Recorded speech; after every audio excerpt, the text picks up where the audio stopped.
Hello, everyone. Welcome back to my channel. Welcome back to my Facebook page. My name is Tarina. So, thank you so much for joining me for another interesting, informative, and interactive live session. Thank you so much. I see Georgia's lifestyle waiting. Welcome, everyone. So, whether you're joining on Facebook, or you're joining me on YouTube, I welcome you and I appreciate your support. So I'm just going to wait a few minutes to allow everyone to join because this is a live session that you do not want to miss. So if you're hearing me, please let me know. If you're hearing me and you're seeing me, just let me know in the comment section. Okay, I would really appreciate that. So let me know if you're hearing, guys.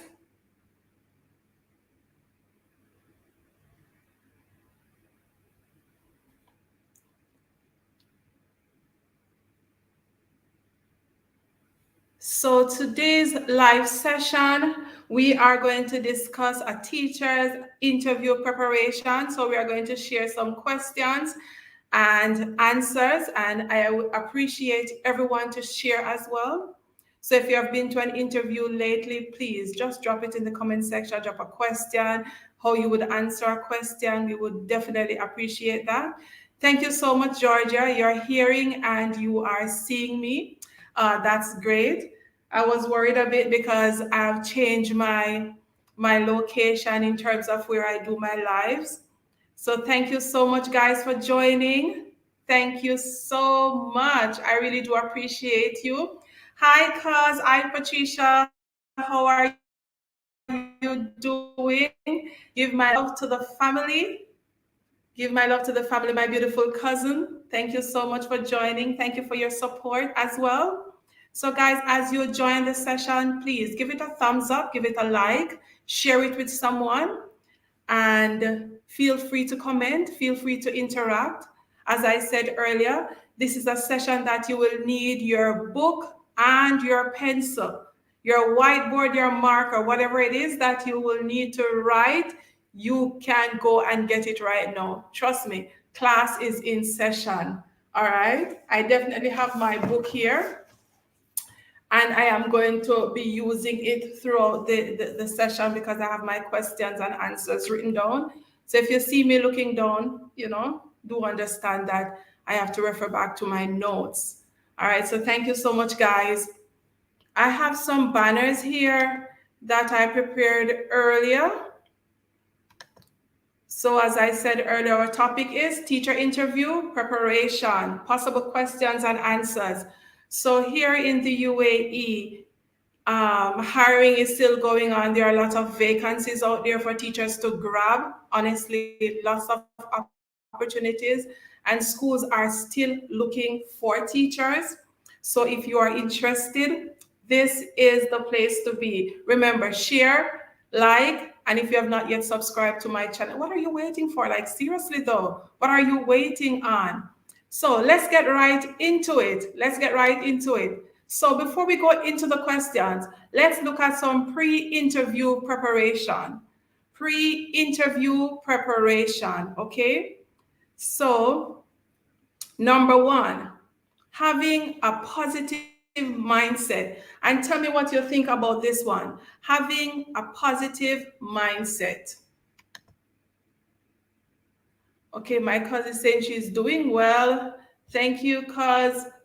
Having a positive mindset. I personally believe that when you're going into an interview or before you start the interview, you have to be prepared mentally. Okay, you have to have a positive mindset, knowing that you got this. The interview will turn out well, you will do well, that you will be calm, you will be confident. As for me, I always pray before I do my interviews. You see, once I get that link or that invitation to do an interview, that's when I start praying. I give God thanks for opening the door for that interview, for providing me the opportunity to do the interview. And also, I ask for wisdom, knowledge, and understanding, and the ability to deliver myself well. Okay? So that is number one for me, having a positive mindset, knowing that I will do well. Yes, that I will do well on the interview, that if it's God's will that I get that job, I will get that job. So have a positive mindset from day one, okay? From day one. Hi, Liz. Thank you so much for joining. Yes, it is a great topic. And even though I'm focusing on a teacher interview, I think that other persons can benefit from this one as well, okay? And also, number 2, pre-interview preparation.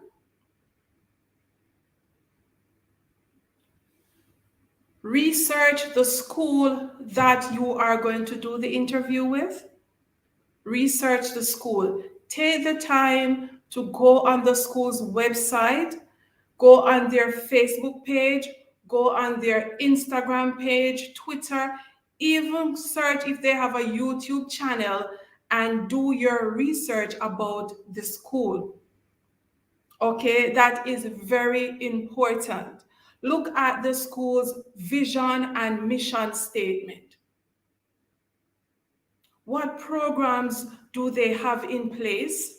You can do research on that so that you can add that in your answers when ask a certain question during the interview. So doing research on the school, it is very important. Okay, this will also tell you the type of school community that you possibly will be working with by going on their website. It will tell you about the diversity of the school when you look at the school population, the student population, and also the teacher population as well. So make sure that you do your own research. Let me tell you a little joke. And hi, Anita. Welcome, Samantha. Thank you so much, guys, for joining. And my friends here on YouTube and on Facebook as well. Thank you so much, guys. I don't want to miss anyone. So thank you so much for joining. So research the school. Remember, get your pencil, get your pen. Tell a friend to come on over to T.E.R Teachers Consultancy. We're discussing teacher interview preparation. Let me get back to my story. I did an interview a few months ago, okay? And let's backtrack a little bit. The reason why I'm doing this live session this evening is because I think that, I'm competent enough because I was job hunting a few months ago rather. So yes, I was on the hunt for a new job, for a new school. And I am very grateful that I'll be starting a new job come August.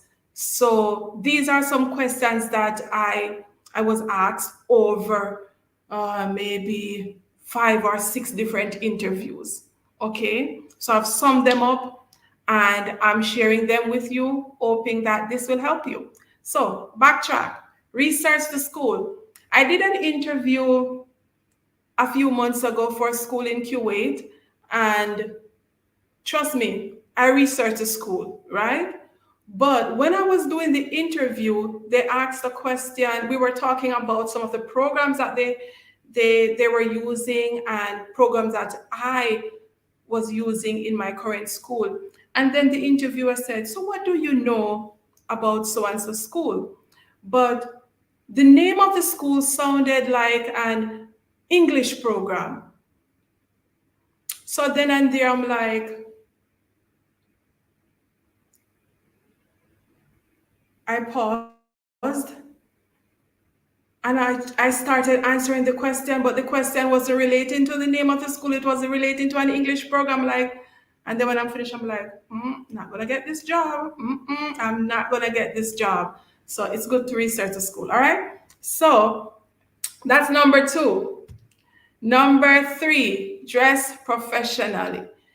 I'm just warming up here, guys, because I know this is something that you guys already know. Dress professionally when you are going to do an interview. Make sure that, the hairstyle and the makeup, it's appropriate. The grooming for the men, your dress, the suit, whatever it is, make sure that you are dressed professionally and it's appropriate. Okay? So that's number 3. Thank you so much, and I hope that you will find value from this as well. Okay, number 4, pre-interview preparation. Number 4, ensure that your space is conducive to conduct an interview. So as you know, most of these interviews, they are done online, whether it's on Teams, Skype, or on Zoom, right? Make sure that your space is conducive. Okay. I hope that all you're seeing behind me is just this painting and this white background. So I believe that this space that I'm currently in is conducive. If you see anything else, pardon that, but I believe that this space is conducive. Make sure that your background is not distractive, nothing inappropriate is on your background, and check your lighting, check your technological devices, your computer, your laptop, whatever it is that you're going to use. Make sure that the sound is okay.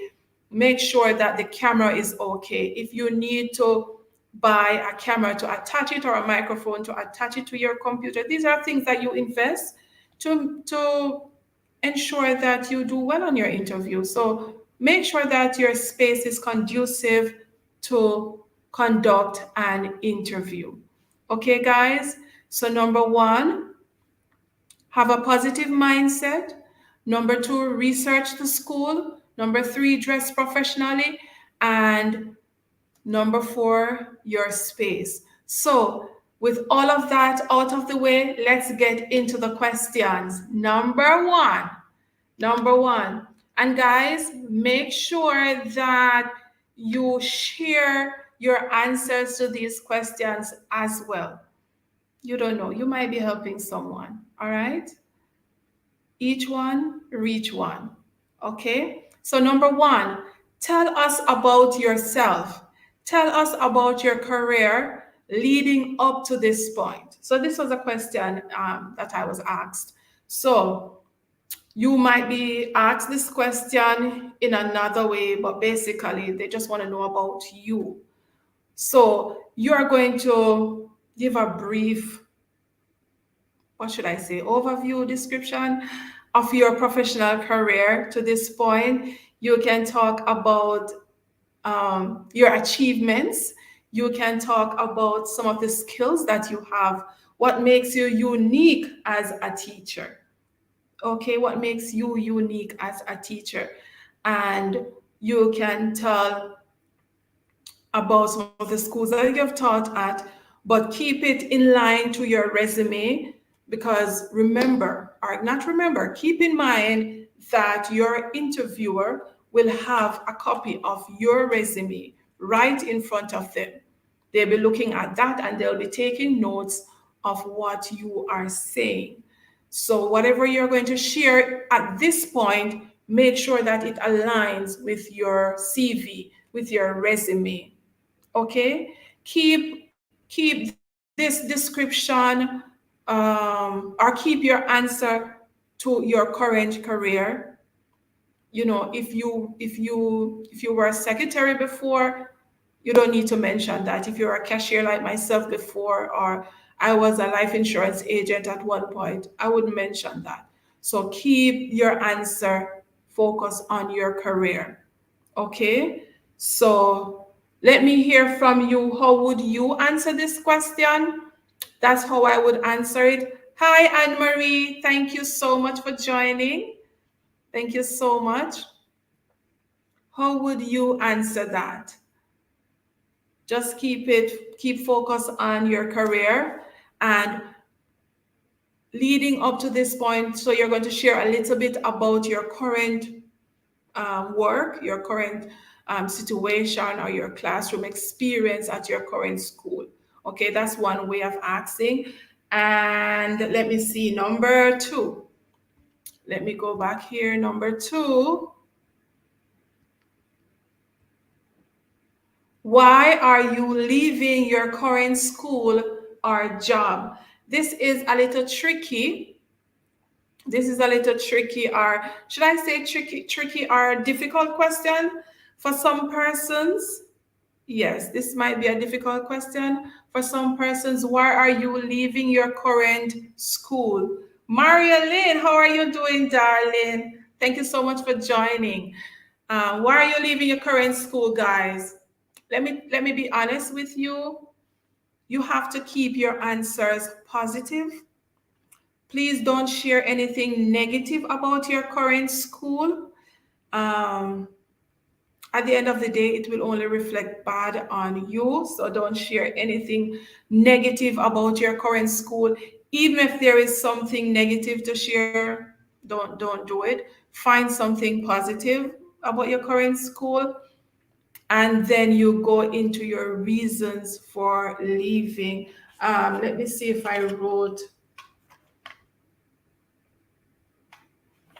So this is an answer that I wrote down, and I said earlier I'm going to be reading from my notes. So bear with me, all right? So as I approach the end of another academic year, it is clear that it is time for me to move on to seek other opportunities for personal and professional growth. So I think that's a simple way of answering that question. And if you want to elaborate on that, go right ahead and elaborate on it. You can also make mention of some of the benefits that you are not getting in your current position or at your current school that might cause a financial or emotional strain on you and your family, but you're going to try and word this in a way that it comes off positive, or it comes off as if that you are just wanting to seek a better opportunity, and you're not just jumping ship because I am not getting this from my school, so I'm just going to jump ship. Even if that's true, even if that is true, you have to find a way to present your reasons, so that at the end of the day, you are the professional one and you are still being positive, you are still being a good team player, even though you're moving on. Does that make sense? I hope it did. So that's how I would answer that question. You're welcome. You're welcome, Mario. You're welcome. So that's number two. Why are you leaving your current school or job? So feel free, guys, to drop a comment and tell me how you would answer this question. I said it would be interactive, so I want you guys to participate and share your responses, share your answers as well. Okay? So Anne Marie said that was a nice answer as to why you want to leave your current job. I think so too. Just make it be positive and don't share anything bad about your current school. Okay? Trust me, in education, in administration, you don't know who knows who and who are friends and who can easily take up the phone and call somebody, and you don't want that to affect you negatively. Okay? So let's go to the next question.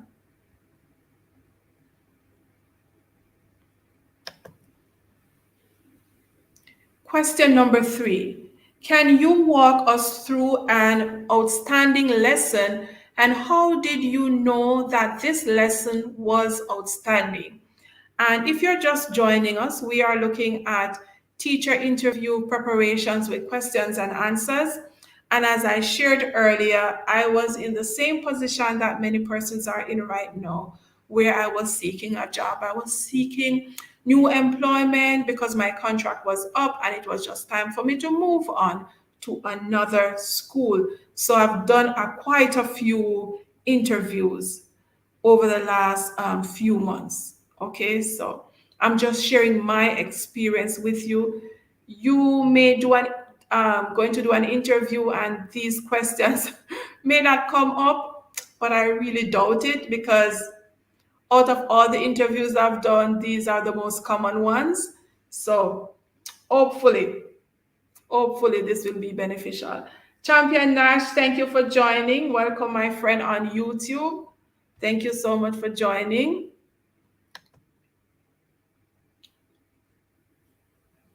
So can you walk us through an outstanding lesson? And how did you know that this lesson was outstanding? Trust me. This is basically you're going to sell yourself as a good lesson planner, a good teacher, one who can plan a very interactive and interesting lesson. Okay, so let me see. So my notes talk about the opening of the lesson. So when you're talking about your lesson, think about getting an observation. So you are going to, and Anne Marie saying that she have had those questions too. So guys, make sure you're writing these questions down. All right, make sure. So before I answer question number 3, let me read what Georgia wrote. And I think this is in response to number 2. I am leaving my current job because of my quest for growth and development.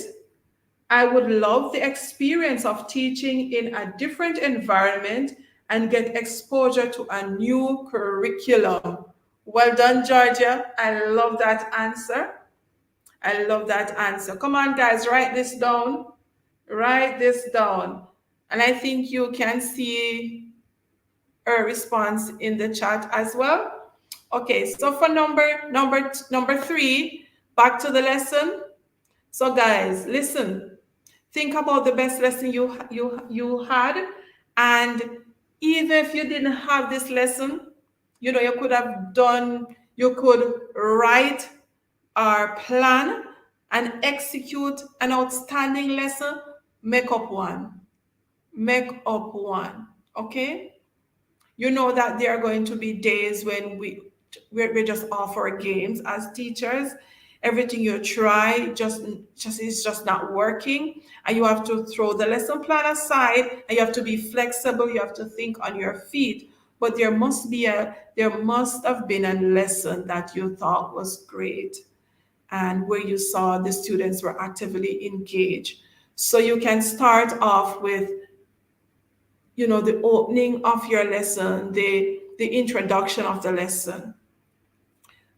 You can talk about your I can statements, or how was the introduction done?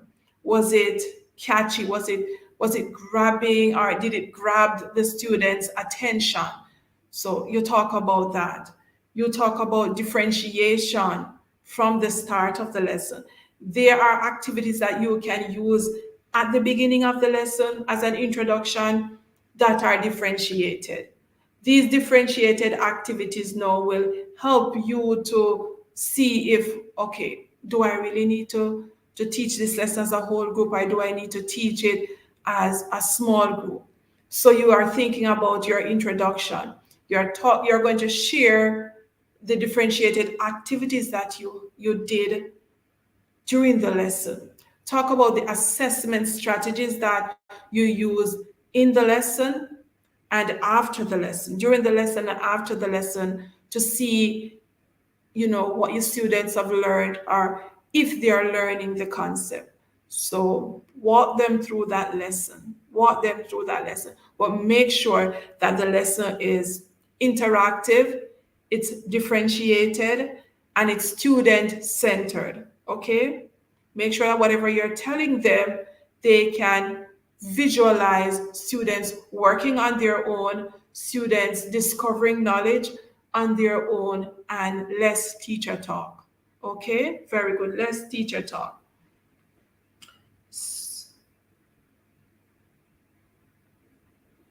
Georgia mentioned that if moving to a new country, I'd mention the opportunity to teaching in a new culture and get the opportunity to share my expertise and experience with like-minded colleagues, and most importantly, the students. I think that part is missing, the students, or our new students. So that's a great answer for number 2, why you are leaving your current job or school.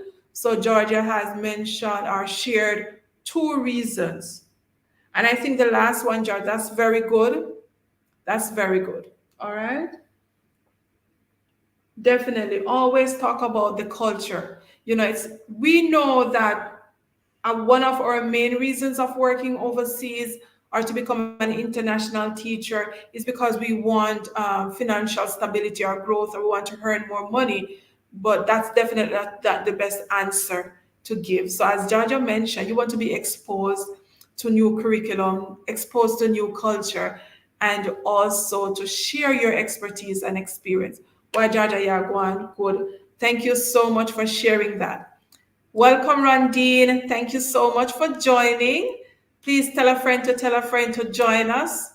And Anne-Marie saying, use student-led activities. Definitely.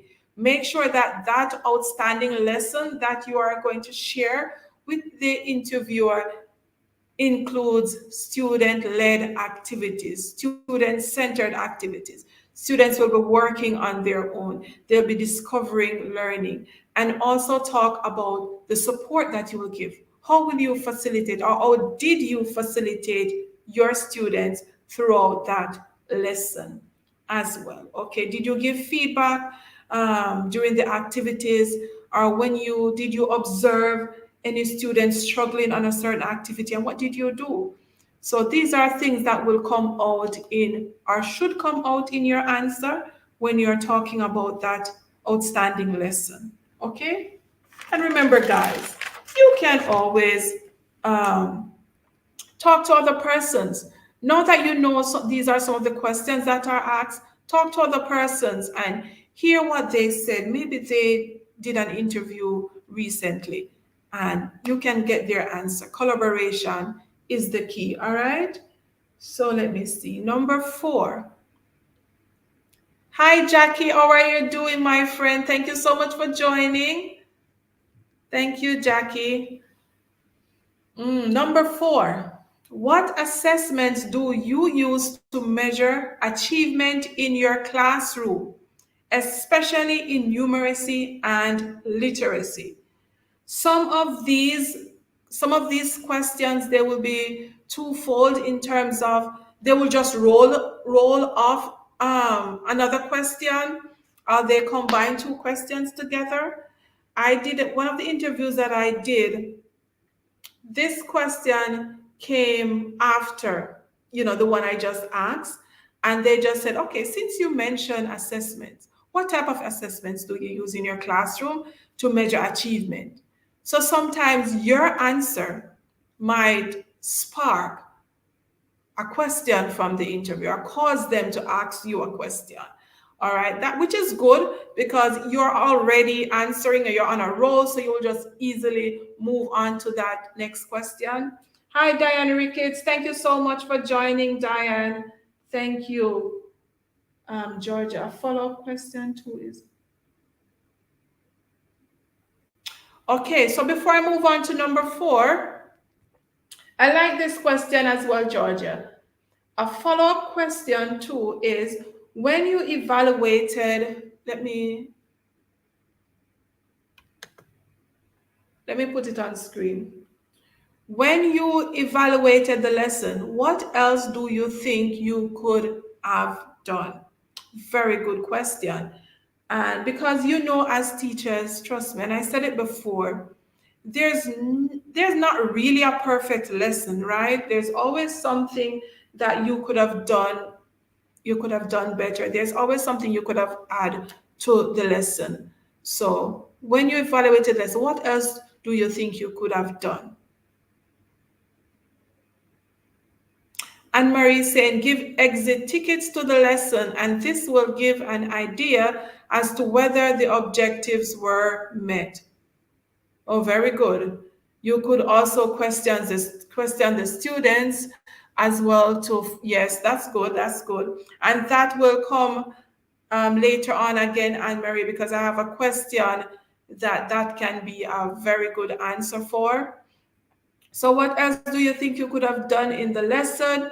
You could have questioned the students more, as Anne Marie said. You could have paid more attention to a certain group, or you could have created more activities, right?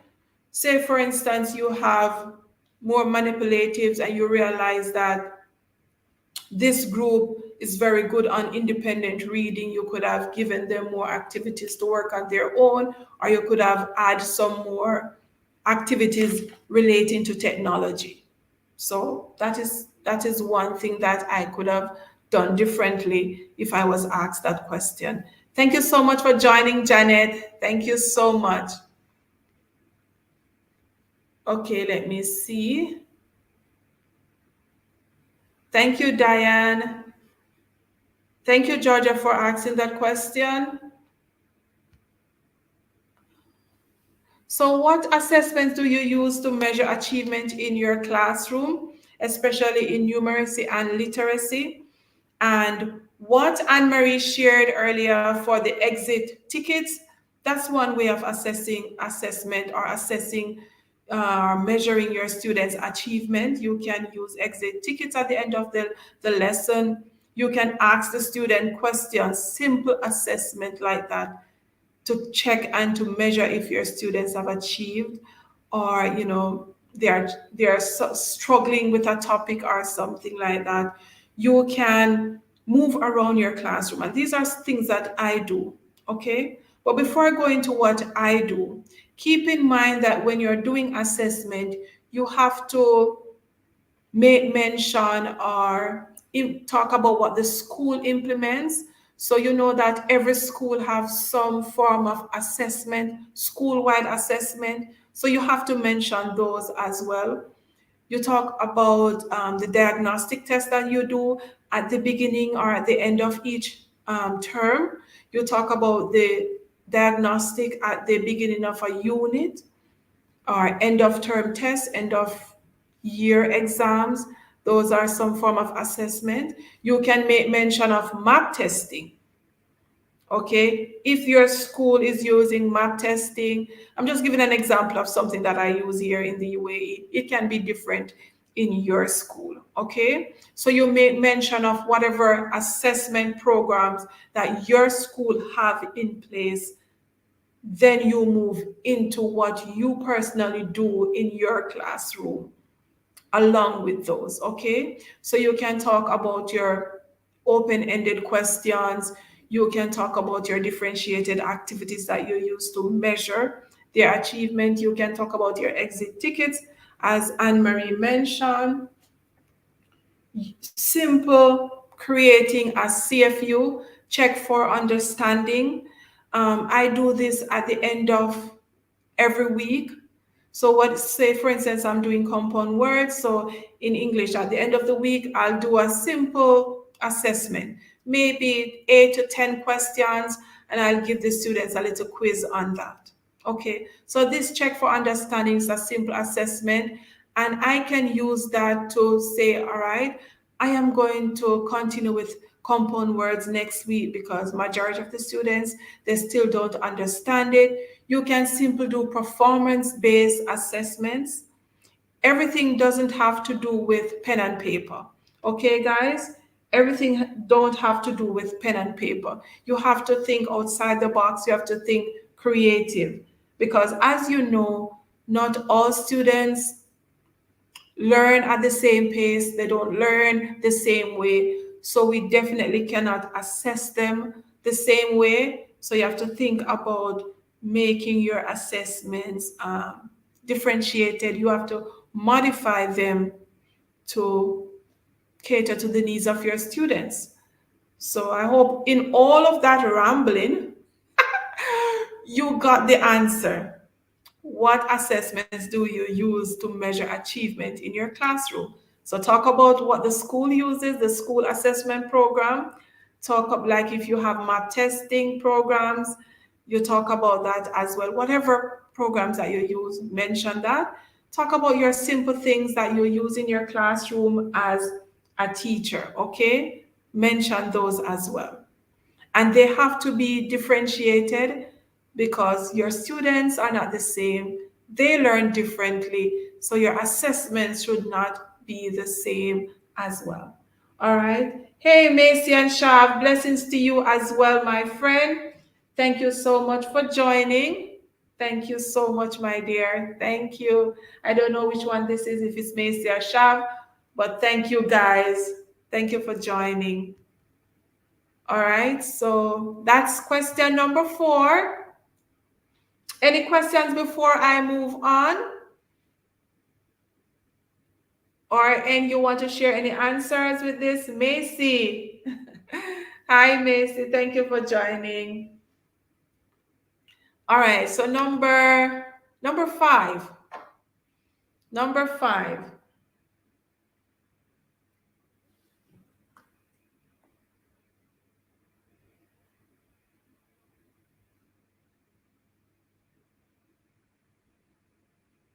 Okay, that's true, Georgia. Let me bring this up. So Georgia is saying, emphasizing what I just said, have different forms of assessments that cater to the different ability levels of your students. Don't do written assessments only. There are kids who can orally explain him or herself, but they can't respond on paper.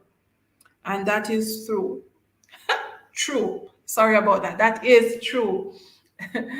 They can tell you, they can explain themselves, but they can't write it. Okay? They can't write it. And I have students, they can't explain, they can't put it on paper in terms of writing it, but they can draw a picture. And sometimes when I do an activity or do an assessment, I said, what is this picture about? I can't make it out. But surprisingly, when they explain it, I'm like, wow, this definitely makes sense. So if they respond or if they draw a picture or something, ask them to explain what it means and they will do it. Some of them will do it. Okay. And they will just give you maybe one word. Maybe one word.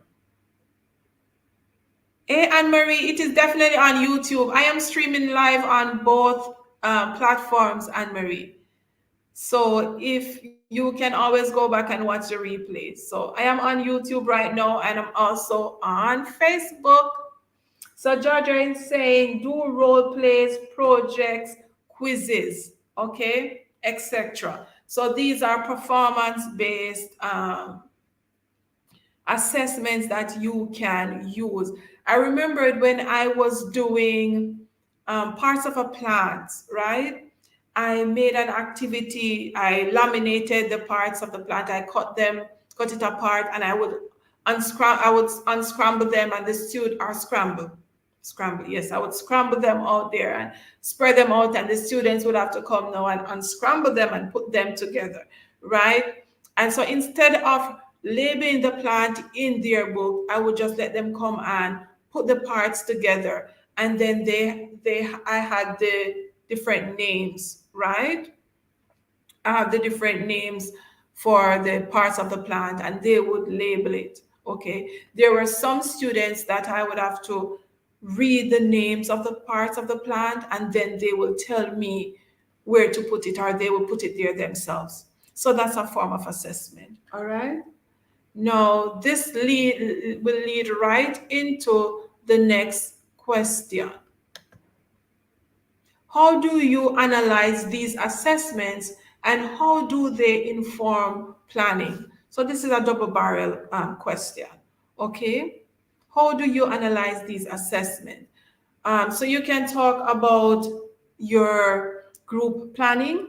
So that is something that I do at school, whereas after, say, maybe Wednesday, I think somewhere around Wednesday or Thursday, we'll meet as a group, and then we will look at some of the topics that we have done already and some of the assessments that we have done throughout the week, and we will then analyze and say we need to teach this lesson again, or we need to do some more of this activity because the students really like it or they understand it, or some of them are struggling, so they still need some more practice.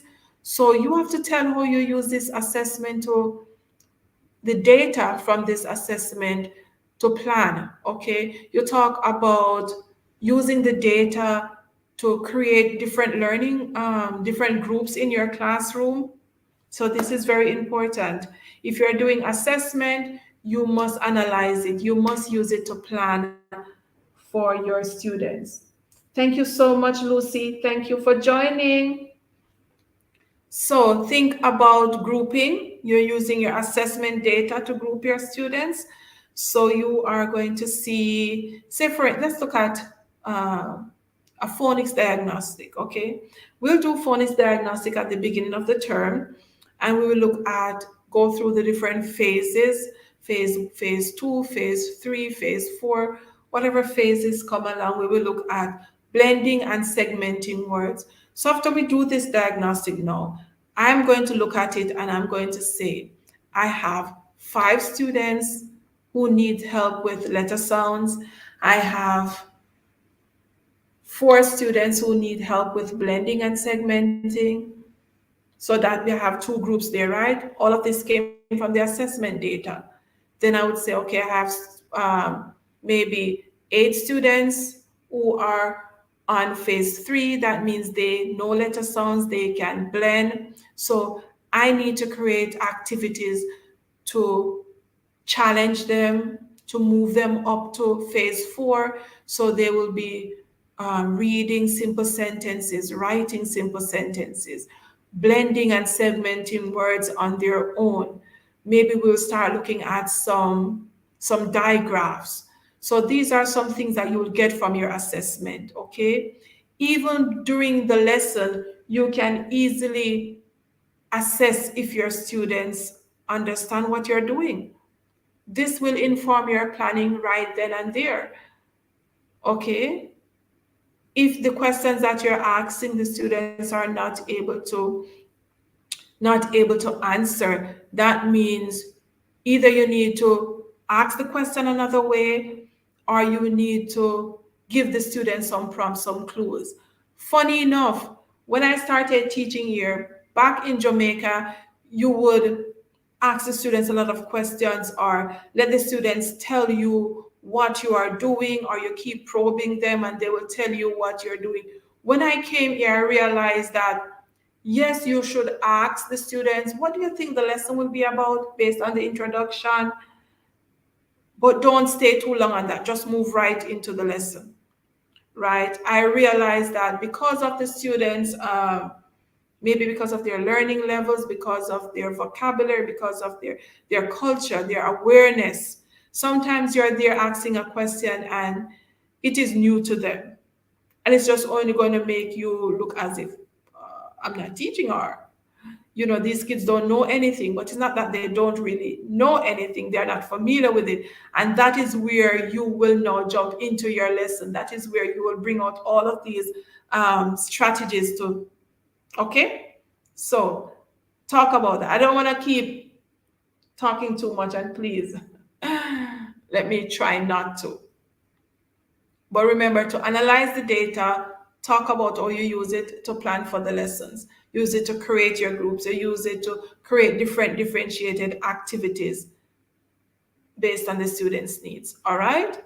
Let me be focused, because you guys know that I will talk a lot. All right. So number 6, what does differentiation looks like in your classroom? What does differentiation looks like in your classroom? What does it look like? Okay. Now, you have to know what differentiation is. All right. So do your research on that. And differentiation comes in many different ways. Differentiation comes in many different ways. Okay. Georgia is saying that the data can allow you to see whether a lot of students got a particular question incorrect. You'll then realize you need to revisit that topic or concept. That is true. Yes, Georgia, that is true. Okay? So that is one way of analyzing the data and use it for planning, or how does it help to inform your planning? How do you move on from there? All right, so I hope you're making notes of the questions and also the possible answers.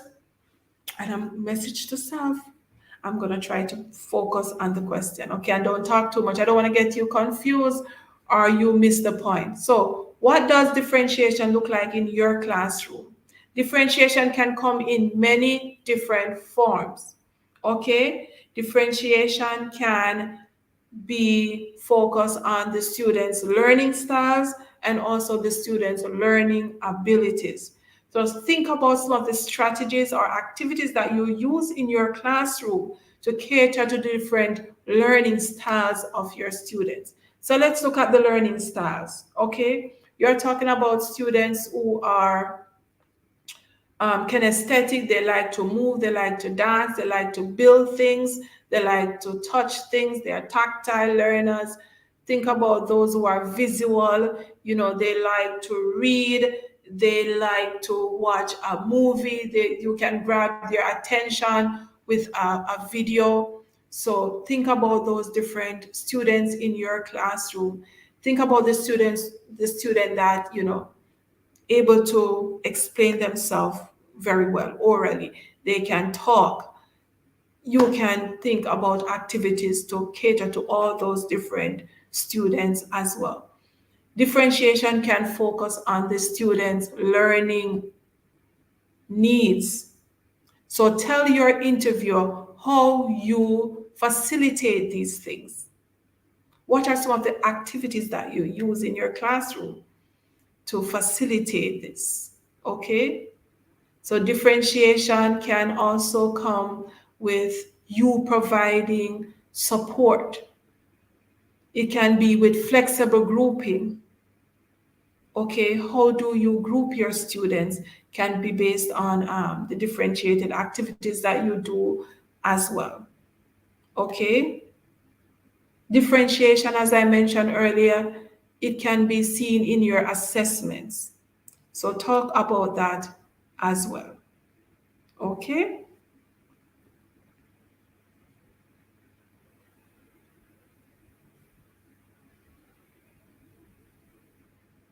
If you have anything to add on this question, what does differentiation looks like in your classroom, go ahead and share it with us.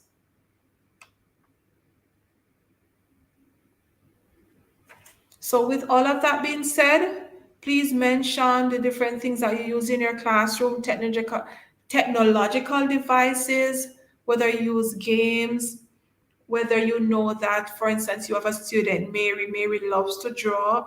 Do you have any activities in your lessons that will allow Mary to show her creativity or Mary will be interested in because, she loves to draw. And once you say, draw your favorite this, that's Mary. Mary will get on that.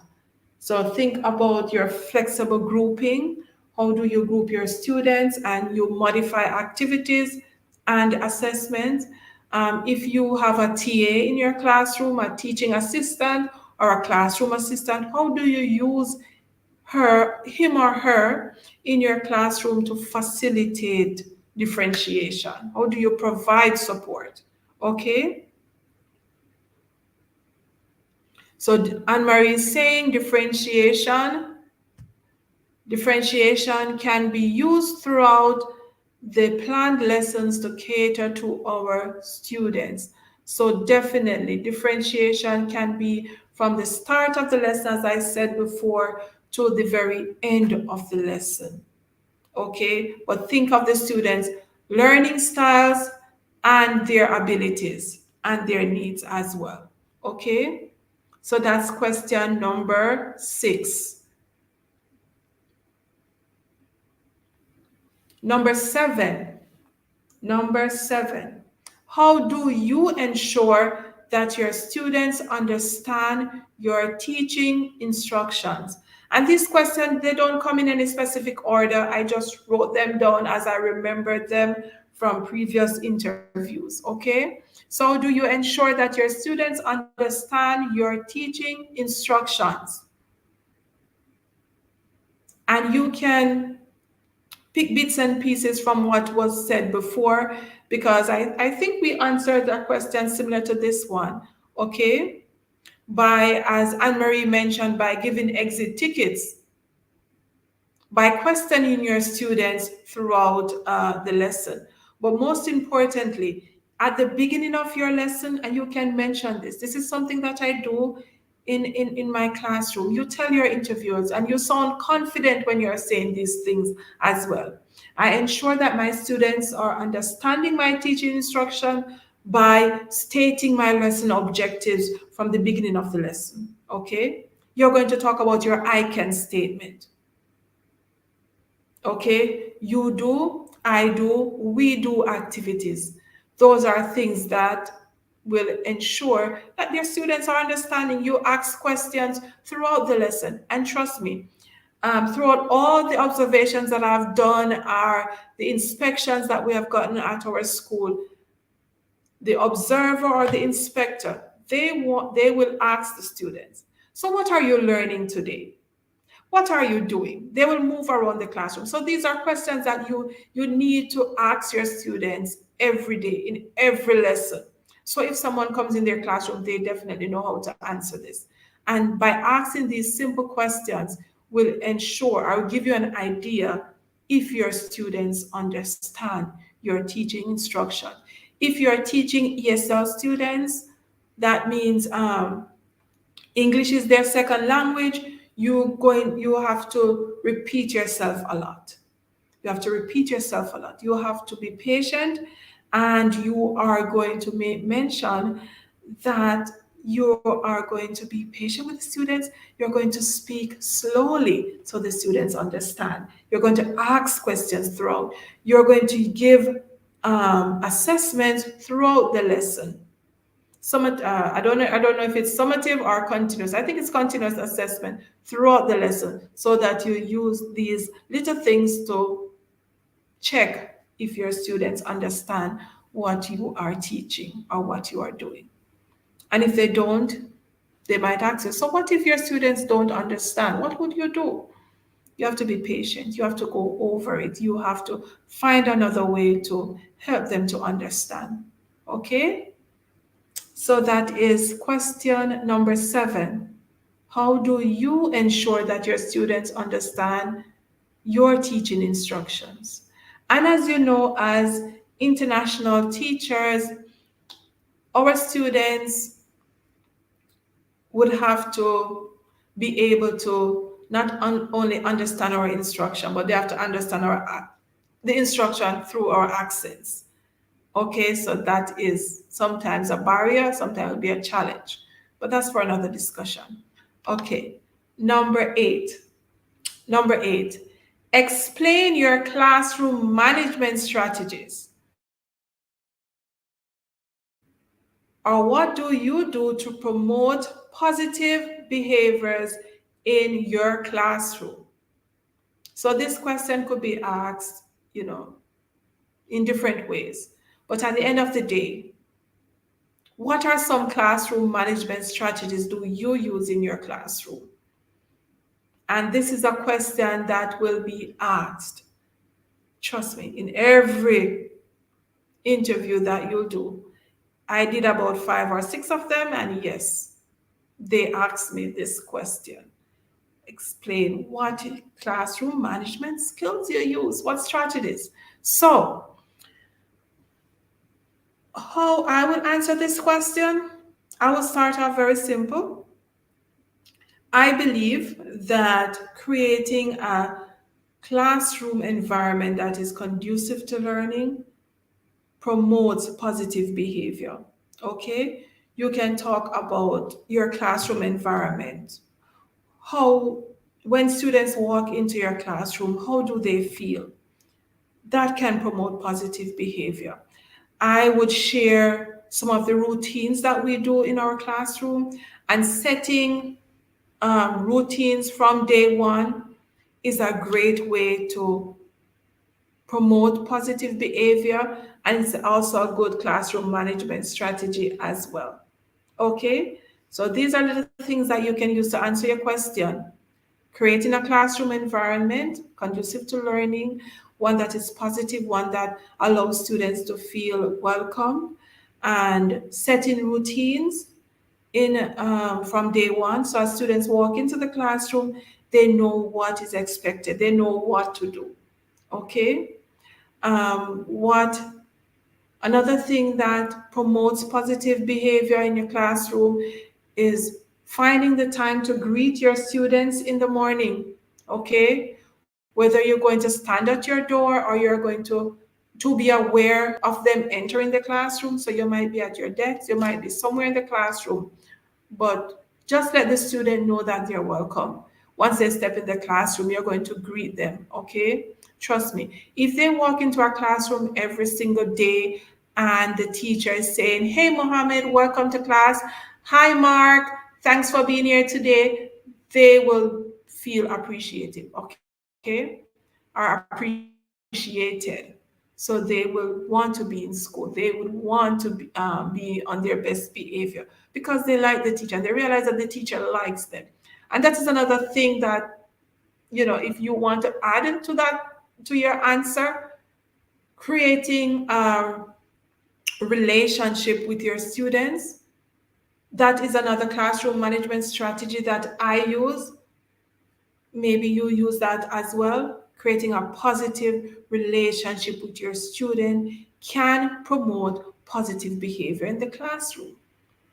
Trust me, once your student like you, they love you, they respect you, half your work is done when it comes to classroom management.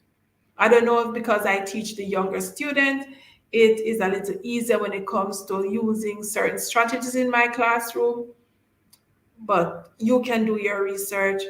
And even if you don't have any, come on, guys, do your research.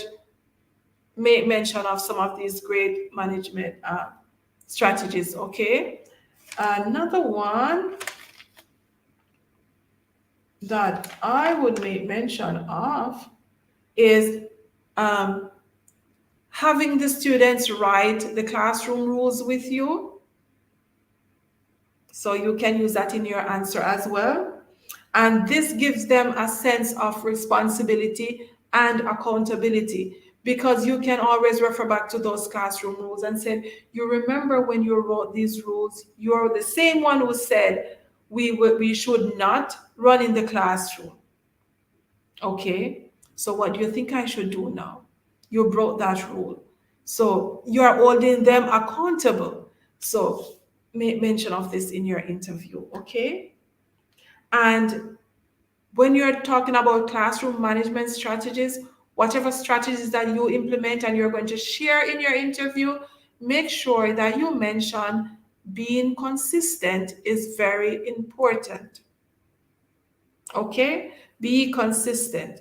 If you set a rule in the class, be consistent and make sure that the students know what is expected of them and they know the consequences as well. Okay? Any questions so far, guys? Are you following me? Do you understand what we are doing here? Any concerns before I move on to the next question?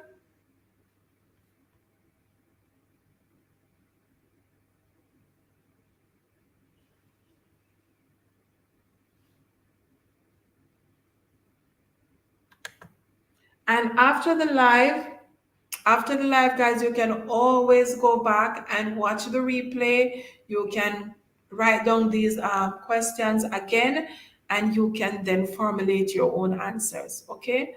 Question number 9. What PDs, so what professional developments have you done recently? And how has it impacted teaching and learning in your classroom? So this is a question that was asked. And I I remembered sharing a specific workshop that I did.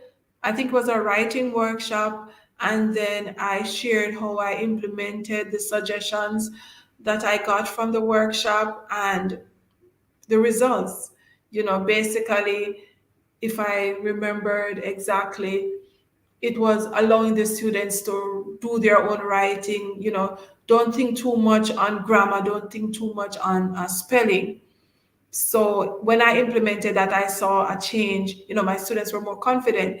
even when the thing didn't even make sense when I read it, but they could have explained it, and they were trying to write, you know, sentences for themselves.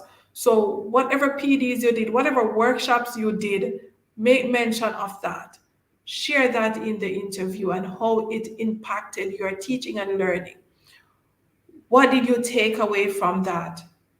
And did you see a positive result when you implemented it in your classroom? Basically, that's what it's asking. And even if you haven't done any PDs, any professional developments lately, or any workshops lately, talk about some research that you have done. Okay, you should be a lifelong learner. Teachers should be lifelong learners, okay? So you're always seeking knowledge. So even if your school doesn't have a workshop or a PD session, you should be doing your own thing. You should be looking on the latest strategy in education or in classroom management or whatever case it might be, or even differentiation, okay? Do your own research, share that in the interview as well. You have to, when you let the interviewer know that you are a lifelong learner, I think it's positive, it's a positive because you're always seeking knowledge. You're always seeking knowledge. You're not just sitting and waiting on a workshop. Okay? You're not just sitting and waiting on a workshop. Trust me, I would, if I'm teaching a lesson or there's a new platform we are using at school or something and I don't understand, after I'm going to do my own research, you know, whether it's Googling online or calling up a colleague and asking them. That is a form of research, guys. Okay. Did I miss anything? Let me check the comment section.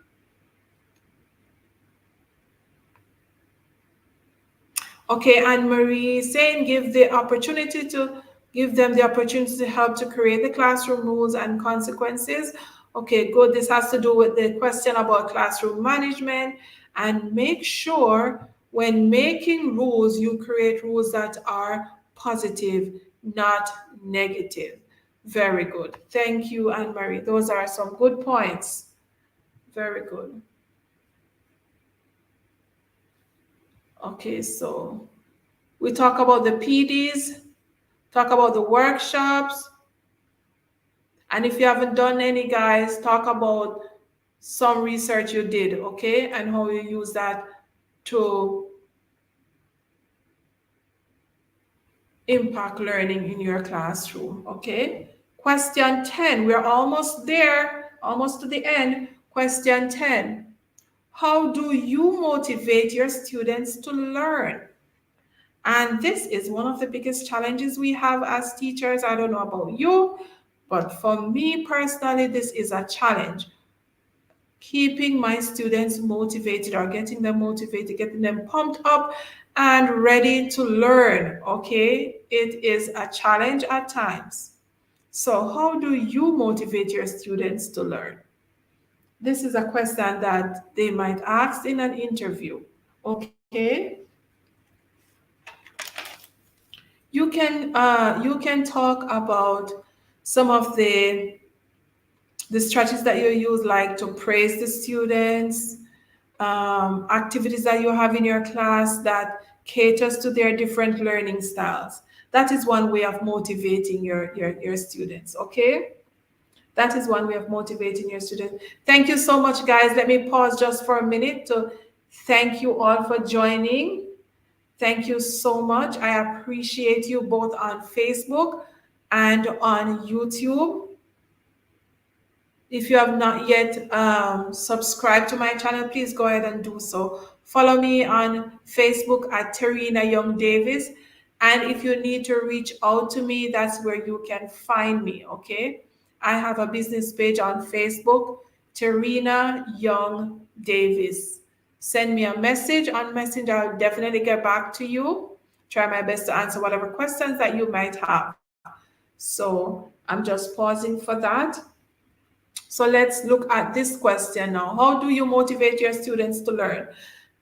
Make mention of the the strategies that you use to cater to their different learning styles. Because trust me, if you are implementing things in the classroom that interest the students, that's motivating them. Okay, what what what words do you use?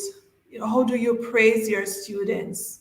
Okay, do you have some token system that they know that you will reward their positive behavior, you will reward their good work?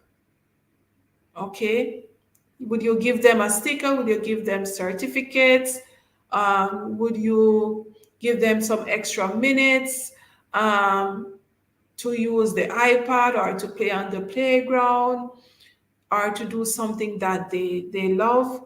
What is it that you use to motivate your students? And one of the things that I've learned, guys, is that we need to celebrate every small victory when it comes to our students. Celebrate every small victory or every small milestone. So those are things that can motivate them. You can recognize that a student, their handwriting skills have improved. They're good at addition versus subtraction, right? So you praise them, you encourage them, you big them up, you motivate them. If you use Class Dojo, you give them extra points, or you give them a special pencil, you give them a sticker, put it somewhere where somebody can see it. But find ways to motivate them and share these ways with your interviewer when they ask you this question. Okay, number 11. I think we only have about 2 or 3 more questions after this. Okay, how do you foster good parent teacher relationships? How do you foster good parent teacher relationships in your current um, job or at your current school? What do you do? Yes, and Anne Marie is saying Star of the Week. That's another great way. Give them a certificate. Put it on the bulletin board. Put their picture up on the bulletin board. Okay? Make it a big thing when your students do well. Trust me. Hype them up. Students love hype. Trust me, they love the praise. They love the praise. Put them in front of the classroom and let everybody cheer them on and give them a clap. Motivate them. Okay? And let's look at question 11. Yes, Lucy. Lucy is saying that giving students responsibilities motivates the students as well. That is true. Giving them responsibility, have them somebody be the person, the one who will give out the papers in the classroom, the one who will be the line leader, or in my classroom, I have one of those timetables that they have to move the arrow down to show the different activities that we're doing, our subject.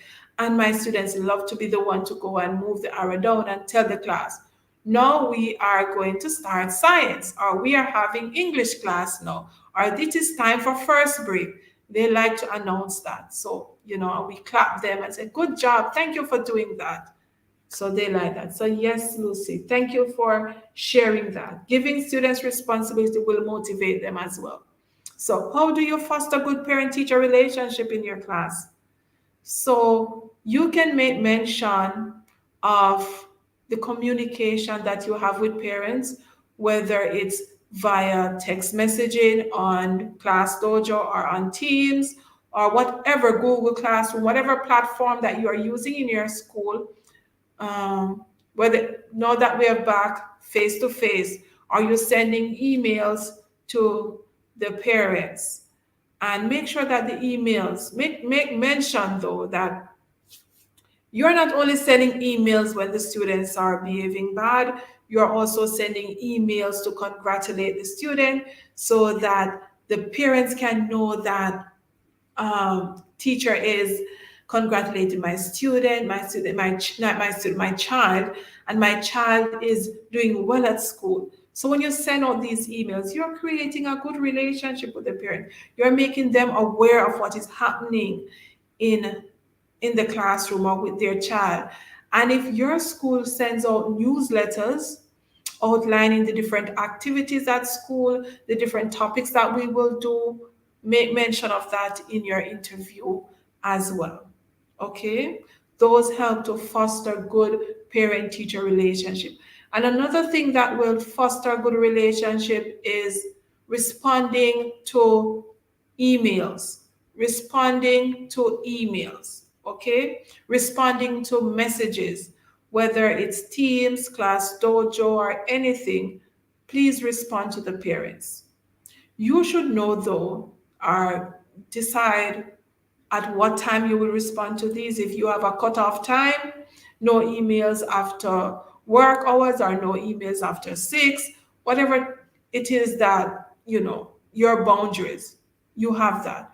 But make sure you respond to parents' emails and messages. This fosters a good relationship because it shows that you care and you respect them, you value what they have to say, so you respond to them as well. Anne Marie is saying weekly or bi-weekly newsletter sent home to allow them to know what is happening at school. Exactly.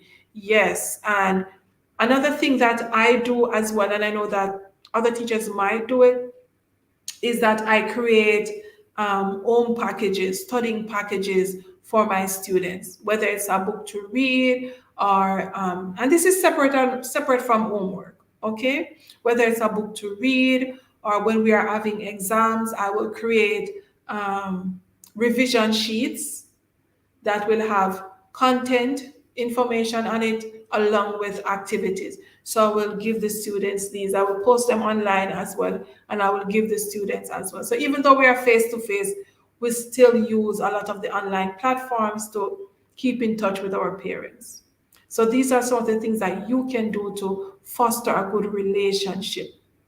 Okay, when it's Mother's Day or Father's Day, ensure that your students make things in class to take home to their parents. Parents love this. Okay, I think something that I do, this platform that we use, Class Dojo, I like to send pictures, post pictures of what the students are doing in class, and then the parents would comment and I would tell them, thank you so much for supporting your child during this activity. And when we have special days and the parents send things to school, send a note home or send a message home or an email thanking the parent. So these are things that you can mention that you do them in your classroom and they help to create a good parent teacher relationship. Okay, make mention of the parent teacher conferences that are put on by the school or organized by the school. Okay, let's move on to the next one. We're coming down nicely. So what have you learned at your current school that could be beneficial to our school? All right, come on guys, you're going to sell yourself again. This is a question that will allow you to brag on the skills that you have learned, okay? What new skill you have learned so far? During this pandemic, trust me, a lot of us had to learn to use a lot of technological devices and different learning platforms, whether it was Teams or Shobi, Class Dojo, Socrative. These are some of the things that I use. Google Classroom. Before pandemic, I did not use most of these things, except for maybe Class Dojo. I did not, use these platforms. So these are some skills that you can make mention of, okay? These are some skills you can make mention of that would definitely be beneficial, okay? What knowledge have you gained based on some workshop you did or professional development? Talk about that. That would definitely be a positive impact or be beneficial to your new school. Talk about your creativity. You being a team player, you know, You have been working at a certain school for a while. You have had opportunities to work with other people. Maybe you have developed your people person skill. There's a word for that. I don't know if it's intrapersonal or interpersonal, but you know what I mean. How can that be beneficial to your new school? So make mention of that as well. Okay. Okay. Almost there.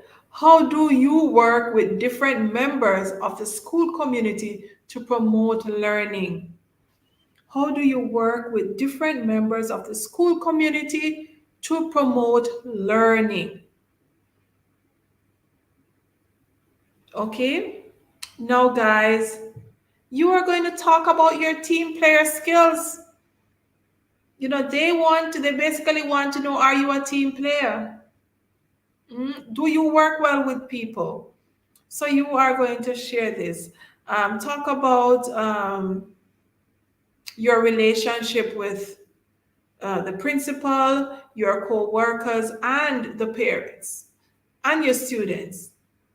How do you work with these people? What environment do you create in your classroom to promote learning? The students are a member of the school community as well.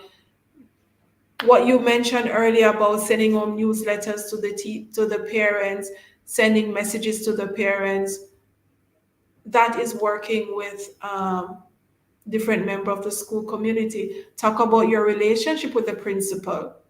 When the principal comes to observe you, how do you guys sit and take the feedback or implement the feedback or strategies in your classroom? When you do planning with your co teachers or other persons in your department, how do you use all of this to promote teaching and learning in your classroom? How well do you work with these people? All right, so think about that. Okay, fair enough. Any questions so far?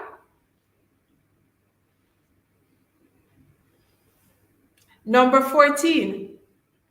How do you prepare for the start of a new school year? How do you prepare for the start of a new school year? Okay, so you are going to talk about the PDs or the orientation that your school will organize, that first week or first 2 weeks of school. You're going to talk about the planning that you will do, how you will get your lessons ready, and the activities that you will put in place so that when your students come to school that first week, you know that they will be actively engaged, not so much teaching a new topic, because that week you're just getting to know your students. So what activities will you put in place just to get to know your students? All right. So you're going to talk about all about me activities, how you spent your summer. Um, you're going to be doing diagnostic within that time period as well. So you're going to be setting up your classroom, and at this point, you are going to even reflect as a teacher and look at some of the activities that you have done. So these are some things that you can make mention of. Okay, so think about that.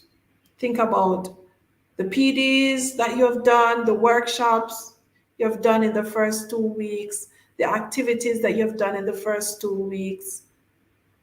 And because this is all about preparing for the new school year. Okay. What resources would you put in place for your students first 2 weeks? Just the first 2 weeks, guys. And so that's my last question. Last possible question that you might be asked when you're doing an interview. Okay. But guys, as you know, during all interviews, there is a time at the end of the interview that they will ask you questions. They will not ask you questions, that you can ask the interviewer some questions. Okay. So they would say, so Mr. Rina, do you have any questions for us? Okay. So at this point, you need to think about the questions that you're going to ask them. I try to to stay away from salary. Any questions dealing with salary, I try and I don't ask those questions. I try to ask questions about what is the what is your orientation process like for new teachers. So that is one of the questions that I usually ask during an interview, and this will give me an idea of how they, prepare new teachers to start. Another question could be, what are some of the learning programs do you implement or use in your school or at your school?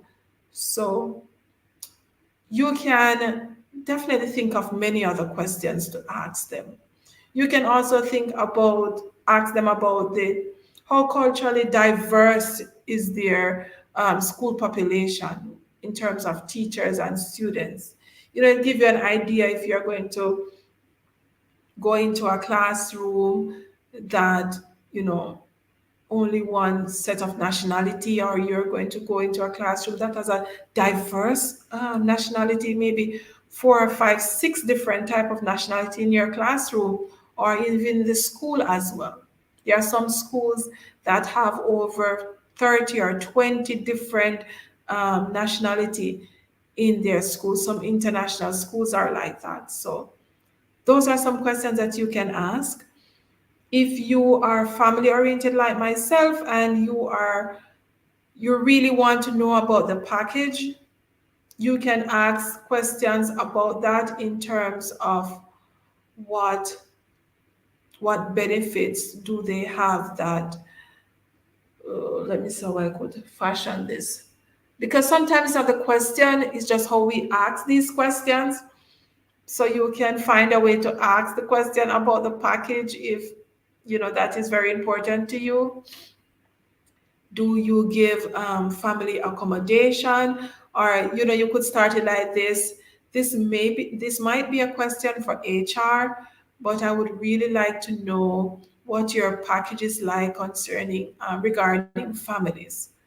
Do they provide tuition, or they provide accommodation or housing? But you have to know, guys, how to coin these or to word these questions that uh, it doesn't come off too harsh or offensive. I don't know what, maybe that's not the word I'm looking for, but you understand what I mean, right? Sometimes it's not what you say, it's how you say it. So try your best to find the right questions to ask. Okay? Try your best to find the right questions to ask when you're doing an interview. So you can definitely go back and watch the replay. If there is a question that you have, you can drop it in the comment section. Even after the live has ended, you know me, I'll try my best to answer it. It might take a while, but I'll definitely get back to you. Definitely get back to you, and I'll try my best to answer these questions. Okay?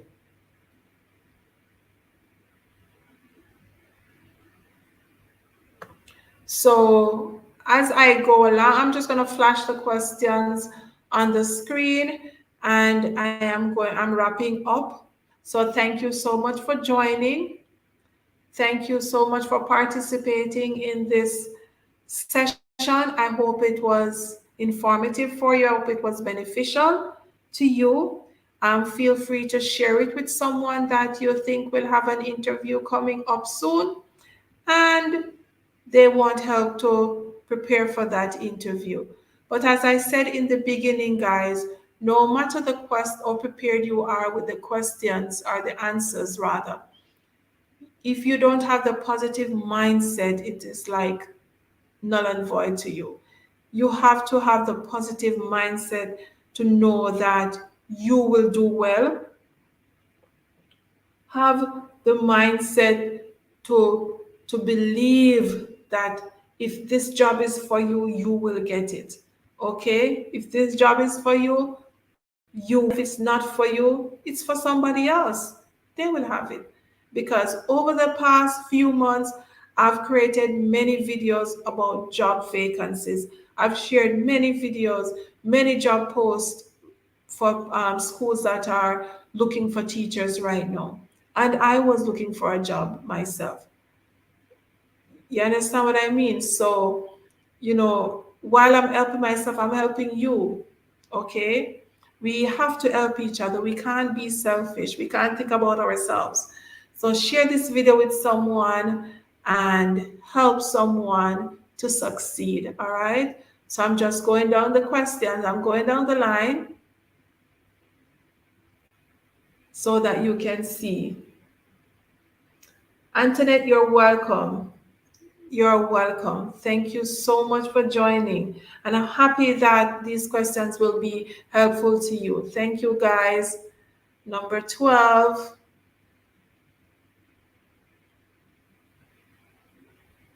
and that's number 13, and number 14. Okay? And these are some of the questions that you can ask the interviewer as well. Okay? Thank you so much, guys. And remember, these, this is my disclaimer. These were questions that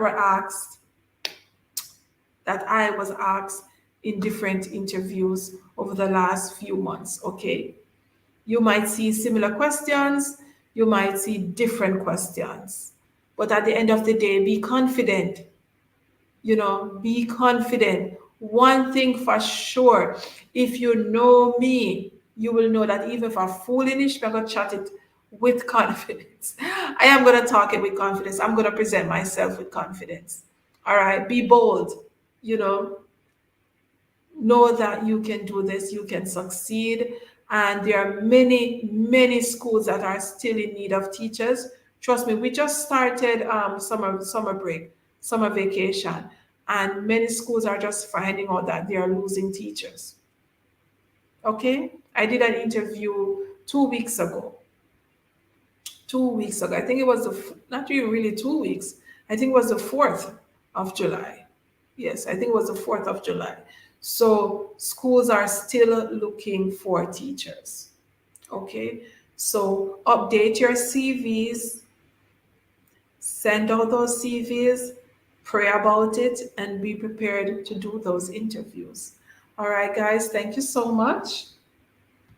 Thank you for joining, and that is it for me. If you don't have any questions, we will part ways for now. And thank you for your support on my channel. Lucy, I appreciate you too. Thank you so much. Thank you. Uh, Lucy's asking, is it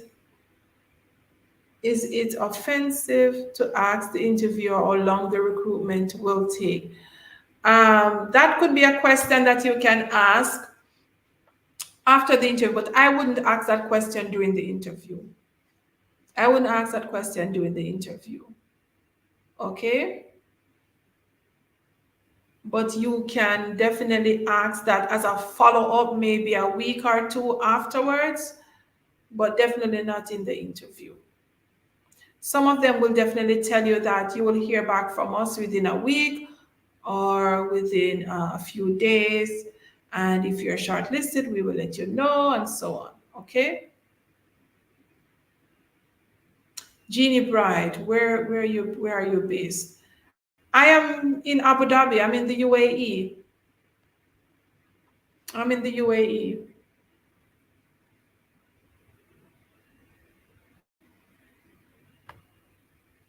Okay, I am in the UAE. So if you're new to my channel, my name is Tarina, and I am a Jamaican teacher living and teaching here in the UAE. And I've just completed 5 years, guys. Can you believe that? 5 years. God has been good to me. Yep, I'm about to start my third teaching experience. All right, so bye, guys. Thank you so much for joining. Thank you so much, guys. Remember to like, share, and subscribe all the YouTube things. Follow me on Facebook at Tarina Young Davis. Send me a message there, or just drop a message under any of my videos, and I'll try my best to answer or to respond to you as soon as I can. All right, guys. Bye. Thank you, Anne Marie. Thank you, Antoinette and Lucy. Thank you, Georgia, for joining. Macy and Shav. Diane Ricketts, thank you so much. And Randine, pick up yourself. Thank you, guys. Thank you, Champion Nash and Samantha, Anita. I appreciate you all for coming. Thank you. Jeannie Bright, thanks, Mom. Please, we need videos on teaching assistant. Trust me,